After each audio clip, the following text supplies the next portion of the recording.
I honestly don't know if I'm looking for validation or maybe just perspective. Maybe I just need to say this out loud to someone who isn't my brother or my lawyer, because over the last 2 months, my entire life has imploded. And I was the guy who pushed the button. The question that eats at me at night is, did I have the right to? My name is Mike. I'm 39. I'm a software architect. My job is to build systems. I take chaos, I find the patterns, and I build order. I look for bugs, for single points of failure, and I eliminate them before the whole system comes crashing down. It's methodical. It's logical. I like it. My wife, my soon-to-be ex-wife, I guess. Chloe, she's 35. She is the opposite. She's a high-level PR executive. She doesn't build systems. She builds narratives. She takes reality and makes it look good. She is pure charisma, pure momentum. And for 9 years, it worked. The logic and the magic. The architect and the storyteller. Until about 8 months ago. That's when she got this new job. A huge PR agency, and she was handling the premier account, Damian Kessler. Damian, 52, is one of those local tech titans. The kind of guy who's always on the cover of business magazines. Charismatic, ruthless, and married. Married to Isabel Kessler, who is, well, she's old money. The kind of money that funds museums and has hospital wings named after her family. The change in Chloe was subtle at first. The client dinners that ran until 2 a.m. The site visits on weekends. Her phone, which used to be left casually on the counter, was now permanently screened down, or in her purse, or in the bathroom with her. I'm a systems builder. I see the patterns. And the pattern was clear. I was being locked out. The distance was palpable. I tried to talk about it. You seem stressed, Chloe. Are we good? And I'd always get the same line. It's just work, Mike. It's intense. Damien is demanding, but this is my big shot. Then, the night in question, she came home buzzing. You know, that high-octane energy she gets. She gave me a kiss on the cheek that felt more like a formality than anything, and poured a glass of wine that was basically the whole bottle. Mike, massive news, she said. Damien is taking me to the Napa Innovation Summit. It's the big one. Just me and him. If we land this VC fund, it's the new campus account. It's everything. I felt that cold, familiar knot in my stomach. Wow, I said, trying to keep my voice neutral. That's great, but just you and him? In Napa? Her good mood instantly vanished. Don't be like that, Mike, she snapped. It's work, you know, the thing I'm good at. This is how this level operates. It's 3 days. I leave Thursday. I put my hands up. Okay. Just congratulations. But it didn't sit right. I'm the guy who supports her. I'm not the don't be like that guy. But this felt different. The next morning, she was in the shower getting ready to go to the office before her trip. Our shared family iPad was on the kitchen counter, charging. I was just checking the weather, and a notification popped up on the lock screen. An email from Napa Valley Luxury Lodge. The subject, your booking confirmation. My heart didn't pound. It just stopped. My job is about details. I unlocked the iPad. Her personal email was still logged in. I opened it. It wasn't a hotel booking for a summit. It was an itinerary. Dear Ms. her last name, we are thrilled to confirm your reservation for our private culinary experience and wine pairing. And it listed the services. Private villa with plunge pool, 5-course private chef's dinner, and sunset couples massage on the terrace. And then the guest names. Booked for Chloe and Damien. The blood drained from my face. I scrolled down. The date, Thursday. The day she leaves for the summit. I felt physically sick, but the architect in me took over. I needed more data. If this was a bug, I needed to understand the full scope of the failure. Damian Kessler, his wife, Isabel, the woman whose family money probably bankrolled his company. Her Instagram was public, full of charity galas, horses, and art. I scrolled back. One post. Exactly 1 year ago. Happy 15th anniversary to my rock, Damien. He's whisking me away on a surprise getaway. I'm the luckiest woman alive. Can't wait for 16. The date of the post. It was this weekend, the weekend of the culinary experience, the weekend of the couples massage. My wife wasn't just sleeping with her boss. She was his anniversary present to himself.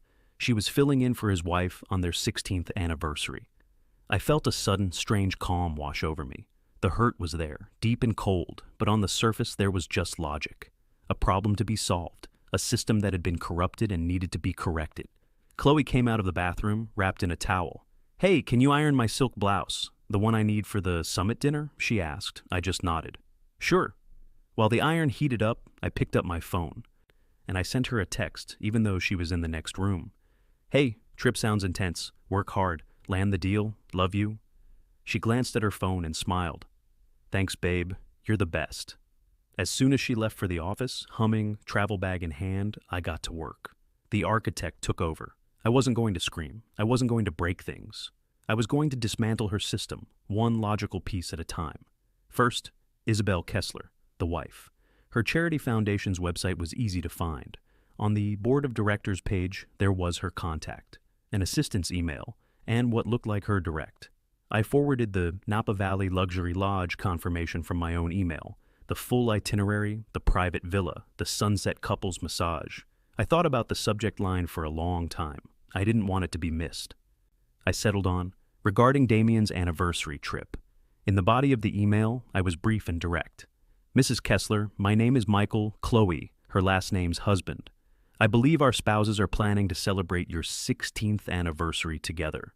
You deserve to see the attached itinerary. I am sorry you are finding out this way. Sincerely, Mike. I hit send. I didn't feel guilt. I didn't feel anything but correction. A bug being reported. My next step. I Googled best divorce lawyer in the city. I didn't want a mediator. I wanted a shark. I found a guy, we'll call him Mr. Vance. His reputation was legendary. I called his office. Hi, I need to book an emergency consultation today. My wife is having an affair with her boss, and I just sent the digital proof of their romantic trip to his wife, who also happens to be his company's primary investor. There was a pause on the line. The assistant said, Mr. Pisabus, my last name, can you be here at 1 p.m.? At 10:15 a.m., my phone rang. An unknown number. I let it go to voicemail. A minute later, my phone rang again. Chloe, I answered, and I put it on speaker. The first thing I heard wasn't her voice. It was a scream, a high-pitched operatic wail of pure rage. It was a woman losing it. You are done! Done, Damien! I will ruin you! I will take every penny! Then, Chloe's voice, high-pitched and panicked. Mike! Mike! What did you do? What did you do? I took a sip of my coffee. Hi, Chloe. Sounds busy. What's wrong? Isabel is here! She shrieked, and I could hear the chaos in the background. She's at the office. Damien is... Mike, what did you send her? Me, I said, my voice perfectly level. I just forwarded your itinerary, the one for Napa, the one with the couples massage. It's her anniversary, Chloe. I thought she should know what her husband was planning for her. There was a sound I will never forget, a gasp, and then a sob that sounded like it was torn out of her. You bastard, you spied on me. It was on the family iPad, Chloe. You were sloppy, I said. You booked an anniversary getaway with another woman's husband. I just corrected the guest list. Mike, please, she begged, her voice now desperate. You have to fix this. Call her. Tell her it was a mix-up. Tell her it was a team-building activity. A team building? I almost laughed. A couple's massage is team building? No, Chloe. This isn't a bug I can patch. This is a consequence. You built this house of cards. I just blew on it. You've ruined my career, she screamed. My life. I'm going to be fired. That sounds like a natural outcome of your actions, I said. I grabbed my keys to go see the lawyer. You ruined my life. No, I said. You did. I just sent the documentation. Goodbye, Chloe. I hung up. The apartment was quiet. I took a deep breath. My hands were shaking. Not from fear, from clarity. The system was in motion. I left the house and drove straight to Vance's office. And that's where the real battle began. But I have to ask you guys. What I did, sending that email to Isabel, was that too far? Or was it exactly the justice the situation called for? I really want to know what you think in the comments because what happened next made me question everything. It's been 3 weeks since that phone call. Hell is one word. Nuclear is another. I've been staying at my brother's place ever since that day. I just couldn't be in that house. But today, I had to go back. My lawyer, Vance, met me there to assess the property. The Napa trip, of course, was instantly canceled. Chloe was, as predicted, fired. Her termination letter apparently stated her position was eliminated due to a strategic corporate restructuring. Turns out, Isabel Kessler isn't just a philanthropist. Her family's trust is the primary and majority investor in Damien's company. She was the board. Damien was fired too, publicly humiliated. Stepping away for personal reasons, the press release said. I hear Isabel is divorcing him and has already had his assets frozen. She does not play. But my problem isn't Isabel, it's Chloe. I walked into the house with Vance. As agreed, I own that house. I bought it 5 years before I ever met Chloe. My name, and my name alone, is on the deed. It is a premarital asset. I thought this would be simple. I was wrong. When we walked in, she was there, sitting on the living room sofa, surrounded by packing tape and 3 empty wine bottles. She looked terrible. Hair matted, eyes red. But the moment she saw me, her eyes went from dead to pure venom. Oh, there he is, she said, standing up. The little architect, the little spy who blows up everyone's life and then hides. I was so tired of this. Chloe, I said, we're here with my lawyer, Mr. Vance, to discuss the path forward, specifically you vacating the property. She let out a laugh, a high-pitched, ugly sound. The path forward, Mike, is you fixing this. You think you can just detonate my entire career, my life, and then just walk away? I couldn't believe what I was hearing. You had an affair, Chloe, on his wife's anniversary. What did you think was going to happen? I thought you were my husband, she shrieked. I thought you were supposed to support me. This was a mistake, a stupid mistake. Damien, he's powerful. He promised me a partnership. Do you have any idea what that means? We would have been set for life. Set. And you threw it all away. For what? Your pathetic, fragile little ego? I was speechless. The entitlement. The sheer audacity. She wasn't sorry she did it. She was furious she got caught. She was furious that I hadn't, I don't know, let her. You need to leave, I said, my voice cold. This is my house. You have 24 hours to get your things. This is where her lawyer must have coached her. Her entire demeanor changed. She crossed her arms, and she smiled, a slow, cold, calculating smile. No, I don't think I will. Vance stepped forward. Ma'am, the deed is solely in Mr. my last name's name. It is a clear premarital asset. You have no legal right to remain here. Oh, but I do, she said, tapping her temple. See, I may not be on the deed, but who paid for the entire kitchen and master bath remodel 2 years ago?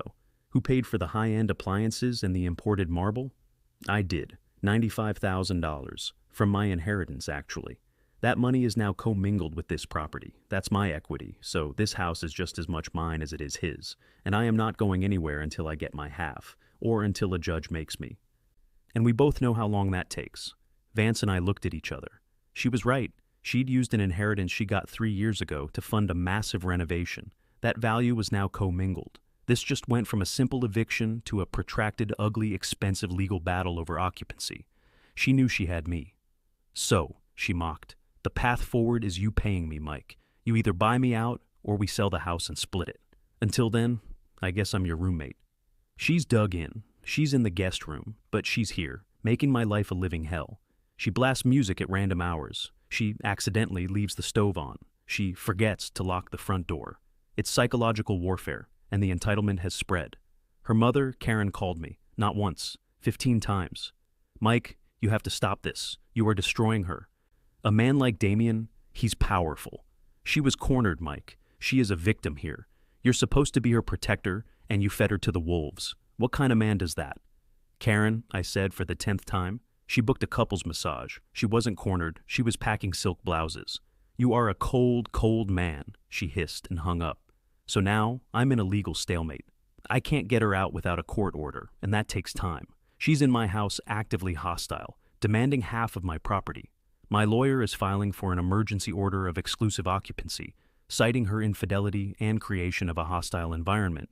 But it's not a slam dunk. This is a nightmare. I couldn't take it. I just couldn't live like that. The hostility was too thick. I couldn't breathe in my own house. I moved back into my brother's place. I refused to be in that house with her. We decided, Vance and I, to let the legal process play out. We had the hearing for the exclusive occupancy, and we lost. The judge, a woman who seemed completely exhausted by the whole case, ruled that since Chloe had a demonstrable, significant financial stake in the property, that $95,000 remodel, I couldn't just kick her out without a final divorce decree. She was ordered to stay in the guest wing, me and the master if I chose. But we were legally stuck together. I didn't go back. I let her have the house, for now. Chloe was smug. She thought she'd won. She thought she could drag this out for a year, bleed me dry in legal fees, and eventually force a sale of the house. She saw my refusal to stay there as weakness, and that's when she overplayed her hand. That's when she made the miscalculation that cost her everything. I have my home office, and in my office I have my work. I mentioned I'm a software architect. In my office, in a simple file cabinet, I kept my life's work. 2 8-terabyte external hard drives. They aren't just data, they are my entire professional life. Over a decade of proprietary code, the frameworks I designed for my own side hustle startup, the algorithms I was developing for a new AI project. They aren't valuable in the sense that someone could just sell them. They are valuable because they are me. They are my professional history, my future, my intellectual soul. I was, as it happens, in the process of interviewing for a new position, a massive opportunity for a CTO role at a new tech firm. They needed to see my portfolio, my private projects, the things on those drives. I went to the house. I knew Chloe was out. She had a job interview, she'd told me in a snarky text. I went straight to my office. I opened the file cabinet. Empty. Both hard drives. Gone. I felt that same coldness I felt the day I found the email. But this time, it was different. This wasn't infidelity. This wasn't a financial dispute. This was violation. This was theft. But she forgot one thing. I'm a systems architect. I'm a logical guy. I'm paranoid about security. After she forgot to lock the front door for the 3rd time, I had installed a small, motion-activated security camera in my office. A simple Wise cam, hidden on a bookshelf, pointed right at my desk and the file cabinets. I never told her. I pulled out my phone. I opened the app.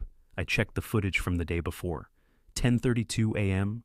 There she was, clear as day. Chloe, dressed in a business suit. She walked into my office. She didn't look angry. She looked efficient.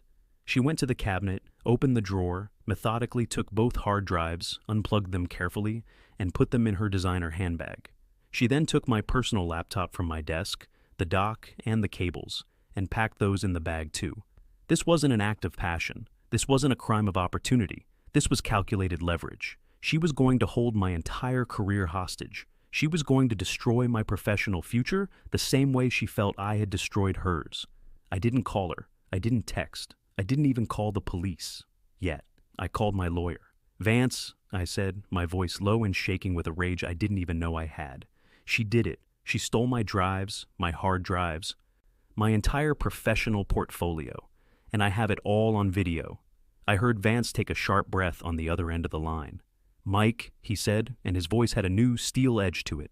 "Send me that video file. Now. Do not talk to her. Do not text her. Do not engage at all. We've got her." The revenge in the end was beautiful. And it wasn't even my idea. It was Vance's. What Chloe, in her power-playing PR arrogance, didn't know is that theft of property during divorce proceedings isn't just bad faith. It's criminal contempt of court. And in our state, trade secrets or professional works, intellectual property, are valued very, very highly. Vance filed an emergency motion, not just for occupancy, for contempt and theft. We were in front of the same judge 48 hours later. Chloe was there with her lawyer, looking confused and annoyed. She clearly thought this was about something boring, like discovery or a fight over a utility bill. The judge looked down at us. "Mr. Vance, this is an unscheduled motion. This had better be good." "It is, Your Honor," Vance said, his voice like ice.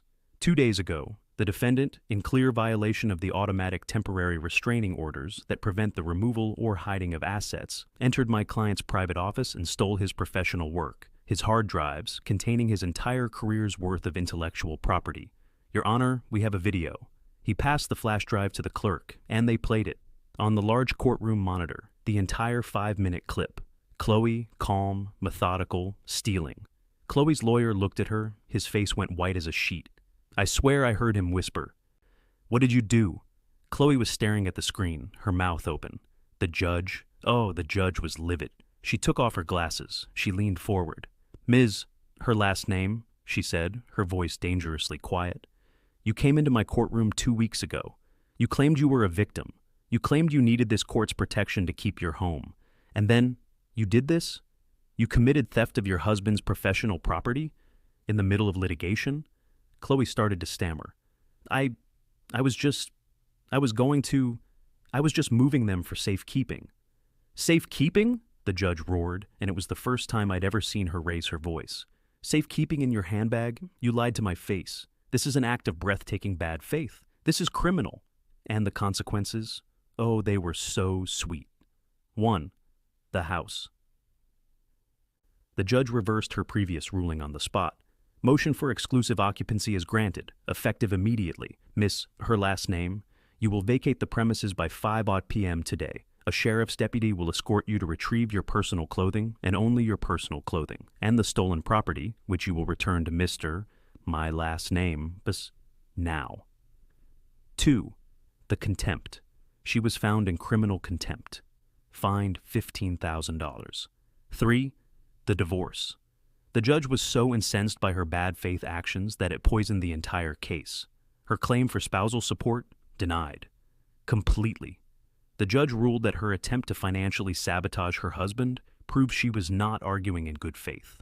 And 4. The equity, the best part, her $95,000. The remodel, that was still her equity. That's the law. But the judge ordered that her $15,000 contempt fine and 100% of my legal fees from the date of the theft onward were to be paid directly from her share of that equity. The final tally. The divorce was finalized last week. Damien and Isabel? Theirs is final too. I hear she ruined him. He's unemployable and lost everything. Chloe, she got her check. The $95,000 equity minus the $15,000 fine. Minus $35,000 for my legal fees. Vance is not cheap. She walked away with $45,000. No job, no house, no spousal support, and a contempt of court on her record. She's living with her mother. And me, I'm out $45,000. Which stings, but it's just money. I have my house, it's quiet, I have my hard drives back, I have my algorithms. And, by the way, I got the CTO job. I didn't have to ruin her. Isabel handled her career, the judge handled her finances. I didn't have to prove she was a liar. She did that herself. On camera. She thought she was a PR exec, a narrative builder, but she couldn't build a narrative to get out of 1080p footage. She thought she was a shark, but she was just a gambler. She tried to hold my life hostage for leverage. All I did was send one email, and then I let the system, the one she disdained and tried to manipulate, just work. It was, as I told Vance, a logical consequence. And that's the story. It's over. But I still turn it over in my head. Was I right? Was this justice, or was this just cold, calculated revenge? I really want to know what you guys think. Leave your opinions in the comments below. What would you have done in my shoes?